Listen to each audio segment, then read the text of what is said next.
If you're new to our channel, don't forget to hit the subscribe button.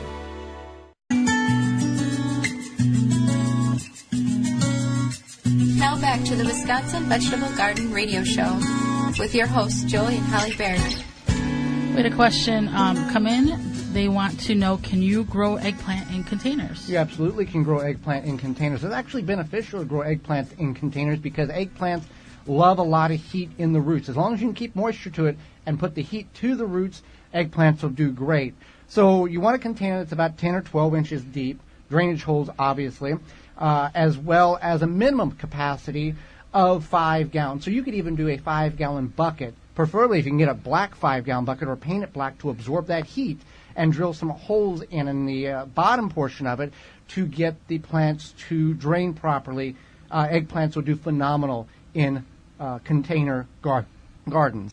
Today has just been filled with questions, and we love that when you ask us questions because we want to help you grow a garden. We may be a little slow on a couple of days getting an answer to you, but we want to get you the right answer, and some questions are more in-depth than other questions are, and we want to make sure we get that to you, so you can always email us at twvgshow@gmail.com at any time, or just go to the website, thewisconsinvegetablegardener.com, and click on the question button, and we can always help you with that. A question was, I was at one of your tomato garden talks, and I was wanting to know if I could use milk to pour around the plant to add calcium to the soil. Will that work? Yes, it will work. There are gardeners that will do that if their milk has gone spoil or has gone bad. They will also use that method if they're going to go on vacation. They've got some milk left in the fridge and they're going to be gone for a week. They'll pour it around the plants. You want to pour it around the plants and add a little water and make sure you get that milk in the soil so you don't have rodents or cats or other animals coming in and digging that up because of that smell. But that will add a certain level of calcium to your tomatoes, to your other vegetation, your other edible plants as well. Let's see here. Greetings from the still frosty Winnipeg, Canada. Well, it's still frosty here in Milwaukee, but I have a question. I'm trying to start some seeds indoors. I am planting using those cheap, tiny peat pots to start in, the little Dixie cup size ones. How long can a plant survive before I need to repot it or it gets root bound? My end date to put plants in the ground here in Canada is the Canadian holiday. I guess that would be May Long Day weekend, which is around the 18th of May here in the States. What is your suggestions? Well, when we try to start seeds, the peat pots are good if it's a temporary deal. The peat pots are that peat moss that is formed into a small pot, or some are larger. You can get these at your garden center with plants already in them. They wick water away from the soil very quickly. So you want to have a lot of soil mass inside that container.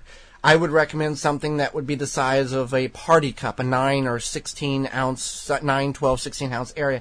So you have a lot of soil in it if you have the space. And if you want to go with the peat pot, that's fine.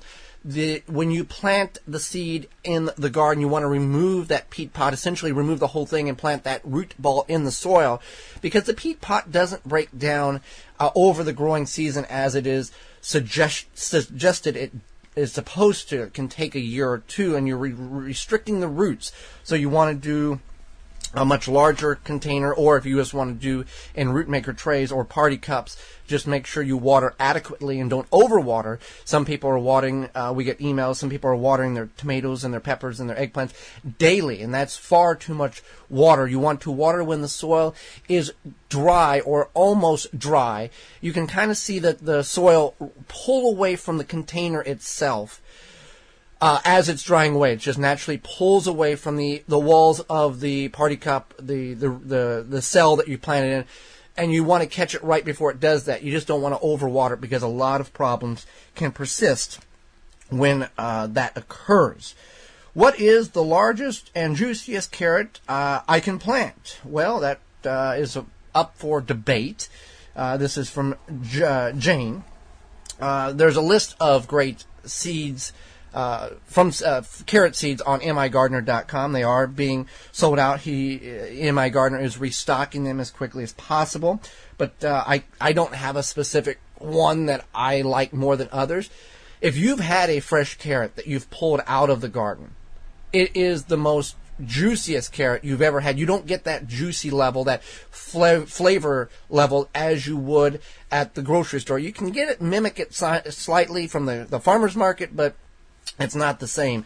But just any carrot grown out of the garden, you're going to have a very good juicy carrot.